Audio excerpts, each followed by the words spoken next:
Super yummy and super tasty sambar రెసిపీని share చేస్తున్నానండి. అన్ని రకాల వెజిటబుల్స్ వేసుకుంటాం కదా సాంబార్లో. ఒక్కొక్క ఇంటికి ఒక్కొక్క రుచి ఉంటుందండి. సాంబార్ చేసే విధానం కూడా ఒక్కొక్క ఇంటికి ఒక్కొక్క రకంగా ఉంటుందండి. చిన్న చిన్న టిప్స్ అండ్ ట్రిక్స్ తోటి సాంబార్ మహారుచిగా చేసుకోవచ్చు అనమాట. అయితే నేను ఎలా చేస్తాను సాంబారు అనేది ఇక్కడ మీతో షేర్ చేస్తున్నాను. ఇంకా నేను ఈ రోజు సాంబార్ కోసం ఈ వెజిటబుల్స్ అన్ని కూడా తీసుకున్నానండి. బెండకాయలు, మునక్కాయలు, వంకాయలు, మామిడికాయ, చిలకడదుంప, పచ్చిమిర్చి. ఈ లోపు నేను కందిపప్పును కూడా బాయిల్ చేసుకుని పెట్టేసుకున్నానండి. పప్పు రెడీగా ఉంది.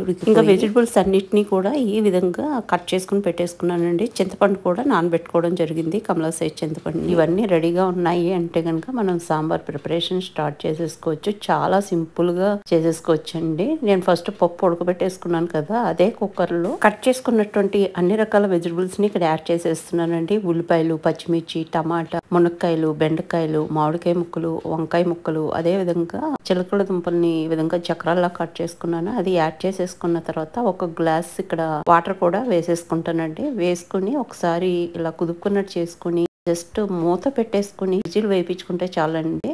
లేదా 2 విజిల్స్ వేయించుకుంటే సరిపోతుంది అనమాట. ఇంకా విజిల్స్ వేయించేసుకున్నానండి. కుక్కర్ కొంచెం చల్లారింది. మనకి పర్ఫెక్ట్ గా వెజిటబుల్స్ అన్ని ఉడికిపోయినాయి. ఇలా చేసుకుంటే ఏంటంటే మనకు టైం కలిసి వస్తుంది. లేకపోతే మీరు విడిగా కూడా బాయిల్ చేసుకోవచ్చు వెజిటబుల్స్ ని. ఆ ఉడికినటువంటి కూరగాయ ముక్కల్లో పప్పుని ఉడికించి పెట్టుకున్నాం కదండి, దాన్ని నేను గ్రైండ్ చేసుకున్నాను అనమాట మెత్తగా.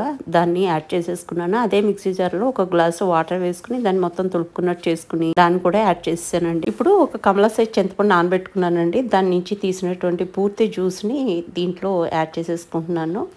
యాడ్ చేసేసుకున్న తర్వాత ఇప్పుడు ఒక టీ స్పూన్ వరకు పసుపు, అదేవిధంగా ఒక టేబుల్ స్పూన్ కారం యాడ్ చేస్తున్నాను. అదేవిధంగా రుచికి సాల్ట్ ఇక్కడ యాడ్ చేసేసుకుంటున్నానండి. యాడ్ చేసేసుకున్న తర్వాత దీన్ని ఒకసారి మొత్తం అంతా కలిసేలాగా మంచిగా మిక్స్ చేసేసుకుంటాము. మిక్స్ చేసుకున్న తర్వాత కొంచెం కొత్తిమీర కూడా వేసేసుకుని ఒక 5 నిమిషాల పాటు మనము బాయిల్ అవనిస్తాము. ఇంకా బాయిల్ అవుతున్నటువంటి క్రమంలో ఒక 2 టేబుల్ స్పూన్ల నిండా, ఒక గంట నిండా అనుకోండి, సాంబార్ పొడి యాడ్ చేసేసుకుంటున్నాను. ఇక్కడ యాడ్ చేసుకున్న తర్వాత దీంట్లోనే మనము ఒక టేబుల్ స్పూన్ బెల్లం కూడా యాడ్ చేసుకుంటామండి. యాడ్ చేసుకుని మొత్తం అంతా చక్కగా మిక్స్ చేసేసుకుంటాం అనమాట. మంచి సువాసన వస్తూ ఉంటుంది అనమాట సాంబార్ మరుగుతుండగా. ఇంక ఇది పర్ఫెక్ట్ గా ఉడికిపోయిందండి. సాంబార్ మంచిగా మరిగింది. ఇప్పుడు తాలింపు చేసేసుకుంటున్నాం. ఎండుమిర్చి, ధనియాలు, జీలకర్ర, ఆవాలు, కొన్ని మెంతులు, కచ్చపచ్చ దంచుకున్నటువంటి వెల్లుల్లి డబ్బులు ఒక 10, కరివేపాకు వేసుకుని మంచిగా వేగుతుంది ఒక టేబుల్ స్పూన్ ఆయిల్లో. ఇప్పుడు కొంచెము దీంట్లో ఇంగు కూడా యాడ్ చేస్తామండి. స్టార్టింగ్ లో నేను ఇంగు పెద్ద వాడేదాన్ని కాదు, కానీ ఇంగు ఫ్లేవర్ తో కొన్ని సాంబార్ ని ఒకసారి మనము రుచి చూస్తే ఇన్నాళ్ళు ఎంత మిస్ అయ్యామో తెలుస్తుంది అనమాట. చాలా బాగుంటుంది, చాలా ఫ్లేవర్ఫుల్